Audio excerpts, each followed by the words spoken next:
ये सारे सब्ज़ बाग हर कोई दिखाता है, बच्चों को कोई नहीं संभालता, कोई किसी की औलाद को नहीं संभालता, कोई किसी को बच्चे को नहीं संभालता। ऐसे ही वो दूसरा मेरे शौहर कहता था कि मैं तुम्हारे 2 बच्चे हैं, अभी तो उनके पहले उसके हुए नहीं थे, मेरे पहले बच्चों को कहता कि मैं संभाल लूँगा।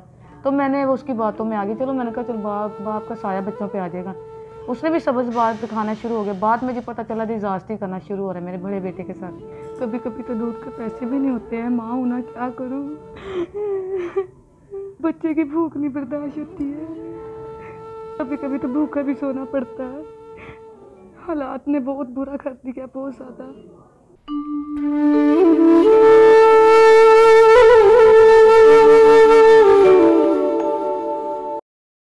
अस्सलाम वालेकुम नाज़रीन, मैं हूं आपका मेज़बान अहमद गौहर। नाज़रीन, आज जो हम स्टोरी आपके सामने लेके आए हैं, इनमें 2 तरह के लोगों ने इस बच्ची के साथ जुल्म किया है।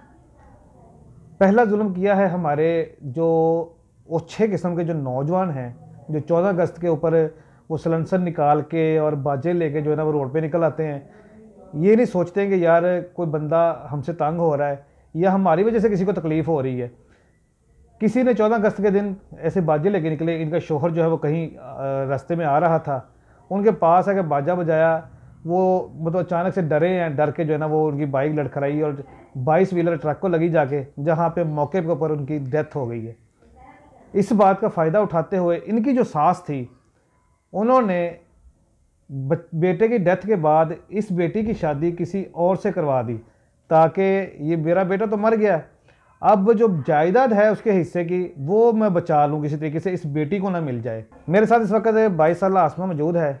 ये सारी कहानियाँ हम इन्हीं से सुनेंगे और इनसे जानेंगे कि ज़िंदगी में किन मुश्किलात का सामना करके ये यहाँ तक पहुँची हैं। अस्सलाम वालेकुम। वालेकुम सलाम। 16 साल की थी जब मेरी शादी हुई है। तो शादी के बाद मेरे बेटा हुआ, बेटी हुई, 3 माह की बेटी। जब मेरे मियाँ की डेथ हो गई, जब मेरी मियाँ की डेथ हुई तो उसके बाद मेरे मियाँ का दोस्त था, वो दोस्त मुँह भला बना हुआ था। सही है। तो वो उन्होंने, मेरी सास ने चालाकी के साथ उसके साथ निकाह करवा दिया। हालांकि मेरे माँ बाप भी राज़ी नहीं थे और मेरे ससुराल में कोई राज़ी थे और कोई नहीं थे। मेरी सास राज़ी थी इस बात में कि कहीं शादी करवा दें और जायदाद की बेदखल हो जाए, जायदाद ना इसको मिले। शादी करवाने के बाद उसने हमें कितना 8 महीने घर में रखा है। 8 महीने के बाद फिर मुझे मतलब के बच्चे होने वाले थे। तो मैंने बच्चे होने के बाद उसने मुझे कह दिया, ये तुम जानो, तुम्हारे बच्चे जाने, तुम यहाँ से निकल सकती हो, तुम्हारा खुली इजाज़त है। मैंने डर के मारे ना उससे, मैंने कहा मैं अपने बच्चे भी घर में रखूँ और अपने बच्चे भी रखूँ और अपना घर भी रखूँ। फिर बच्चे होने के बाद उसने मुझे कह दिया कि तुम जा सकती अपने मियाँ के साथ। मैंने कहा मैंने मियाँ के साथ नहीं जाना, मैंने घर के लिए उसने रखा था, इसलिए मैंने कहा पड़ा है तुम्हारे कहने पर कि चलो मेरे बच्चे भी रह जाएंगे और घर भी रह जाएगा। उसके बाद मैं डर के मारे ना उससे मैंने डिवोर्स ले लिया। अभी मुझे 8वां महीना था, मैंने डिवोर्स ले लिया। डिवोर्स के बाद वो मुझे, जब मैंने डिवोर्स ले लिया, बाद में कहती है अब तुम्हारे घर में कोई हक दावा नहीं है। ननान भी खड़ी होती, सास भी खड़ी होती है, तुम्हारे घर में कोई हक दावा है, तुम यहाँ से जा सकती हो। मैं वहाँ पर तकरीबन 5 साल रही हूँ। 5 साल के बाद मैं वहाँ से आ गई। मैंने कहा, मेरी सास कहती मेरे हाथ खड़े हैं, मैंने कुछ भी तुम्हें नहीं देना, घर से भी बेदखल हो और मेरे घर के जायदाद से भी, बच्चों से बेदखल हो। मैंने वहाँ से छोड़ दी। 2 बच्चे उसने मेरे से छीन लिए थे, जो कि मैं दूसरे हस्बैंड में से, पहले शोहर से तो? हाँ जी, पहले शोहर में से जो है थे वो उन्होंने छीन लिए। ठीक है। जो दूसरे थे वो कहते ये मैं क्यों किसी के बच्चे और किसी की औलाद क्यों घर में रखूँ, मैं वो भी ले आऊँ। वो मेरे जोड़े बेटे हुए थे, वो मैंने एक अपनी माँ को दे दिया, एक मेरे पास है। तो शोहर की डेथ हुई कैसे थी, क्या हुआ क्या था उनको? वो जहाँ फैक्ट्री में काम करते थे, फैक्ट्री में काम करते हुए वो घर में आ रहे थे, शाम का टाइम था। तो ऐसे ना 14 अगस्त का दिन था, तो किसी ने ना हार्न बजाया ना, वो बाजा होता है, वो बजाया, उनसे हैंडल नहीं संभाला गया। वो बाई बेलर के साथ लगे हैं कि फुटबॉल के साथ सिर लगा, उसके साथ उनके खून अंदर ही रह गया, बाहर नहीं निकला। वो इस वजह से उनके खून अंदर रह गया, वो मौके पे ही उनकी डेथ हो गई। जब अकेली बैठी होती हैं, परेशान होती हैं, कभी शोहर की याद आती है? हाँ जी, बहुत ज़्यादा आती है। वो तो मैं कहती हूँ ना, जैसे कि फरिश्ता इंसान जैसे उतर के नीचे आ जाते हैं, इस तरह के थे। बहुत ज़्यादा नेक थे वो, बहुत ज़्यादा।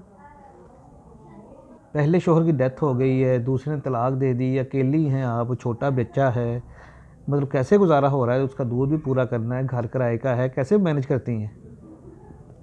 मैं किराए पे रहती हूँ। ठीक है। तो क्या कहते हैं, कढ़ाई वगैरह, सिलाई वगैरह, ये काम करके मैं अपने बच्चे का दूध पूरा कर लेती हूँ। 100-200 को मेरा इतना बन जाता है, और इतने में क्या बनता है, कुछ भी नहीं। किराए पे रहती हूँ, किराए भी रेंज नहीं कभी कभी होता है। कभी कभी तो दूध के पैसे भी नहीं होते हैं, माँ हूँ ना, क्या करूँ। बच्चे की भूख नहीं बर्दाश्त होती है, कभी कभी तो भूखा भी सोना पड़ता है। हालात ने बहुत बुरा कर दिया, बहुत ज़्यादा।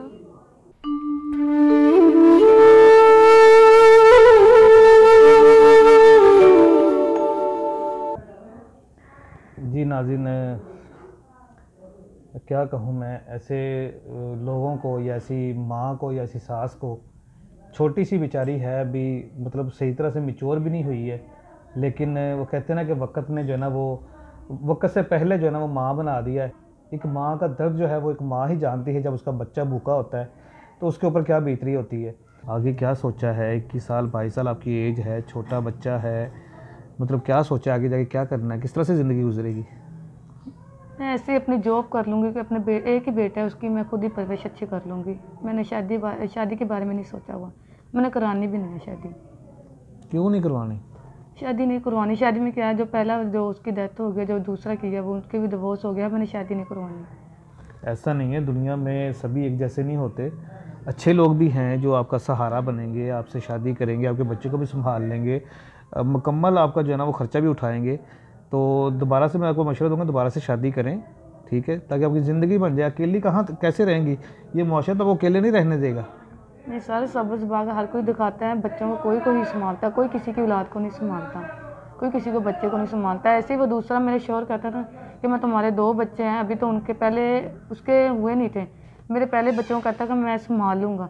तो मैंने वो उसकी बातों में आ गई, चलो मैंने कहा चल बाप का साया बच्चों पे आ जाएगा।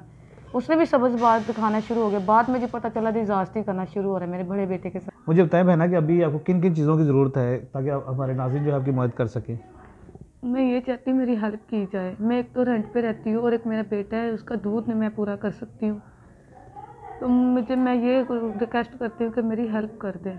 कोई ऐसा काम है जो आप घर पे बैठ के कर सकती हैं जिससे आपका गुजारा अच्छे तरीके से हो सके? मैं जॉब का ना बड़ा लोगों को कहा था, मैं जॉब ढूंढ भी रही थी कि जॉब मुझे कहीं से मिल जाए, मैं अपने बच्चे का खर्चा उठा सकूँ और किराए का रेंट भी दे सकूँ। तो मैं बाहर नहीं जा सकती, बाहर लोगों की निगाह इस तरह की है, बाहर जा नहीं सकती मैं। तो मैं घर में इस तरह का काम कर सकती हूँ, बुटीक का काम कर सकती हूँ। नाज़रीन, आसमा की स्टोरी आपके सामने है। बड़ी सफ़ेद पोश और बड़ी ही बाहया बच्ची है। मेरी कोशिश ये थी कि इनको किसी तरीके से जो है ना वो कैमरे के सामने ना लाया जाए, लेकिन मजबूरी है। आपको बताना बहुत ज़रूरी है कि इस बेटी के साथ क्या जुल्म हुआ है और ये ज़िंदगी की मुश्किलात को किस तरह से फेस कर रही हैं। जितने भी हमारे मुखय्यर हज़रात इस वीडियो को देख रहे हैं, सबसे मैं गुजारिश करूँगा कि कोई अल्लाह का नेक बंदा जो इनकी हेल्प कर सके किसी भी तरीके से, कोई इनका महाना लगा दे इनके बच्चे के दूध के लिए, या कोई ऐसा बंदा जो इसको बुटीक का छोटा सा कारोबार घर पे करवा दे ताकि ये अपने बच्चे की अच्छी तरीके से परवरिश कर सके और अपने जो खर्चे वगैरह हैं, किराया शराया और जो कुछ भी सारे मामला चला सके। इजाज़त दीजिए, अल्लाह ने के बाद।